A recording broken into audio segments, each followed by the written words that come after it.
If your child has an IEP, here are 7 things that I would do before the first day of school. Before school starts, I recommend checking these things so that you're prepared and confident walking into the new school year. First, read through your child's current IEP. Look through their accommodations, their goals, and their services to ensure you know what to expect from their school team this school year. If your child receives transportation through their IEP, you want to also check on that and make sure everything's good to go for their first day. Along those same lines, you'll want to touch base with your child's teacher and their case manager.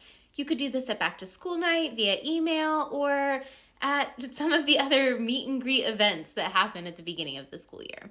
Either way, you'll want to make sure that you touch base so that everyone's familiar with each other by the time the first day comes around. Number 4, gather copies of all your important documents. The IEP, any past meeting minutes, FBAs, evaluations, things like that. Having these documents organized and accessible ahead of time helps to keep you from scrambling if and when you need to reference them in the future.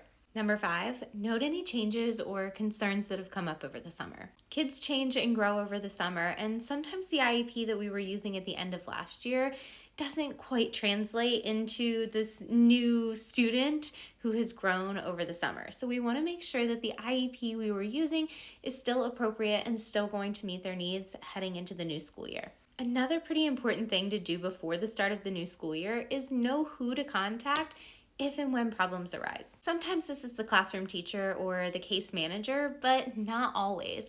And knowing who to contact before you need their information is super helpful if and when you run into issues. And last but not least, decide how you're going to stay organized this year, whether that's a physical planner, folders, filing system, or a digital organization system.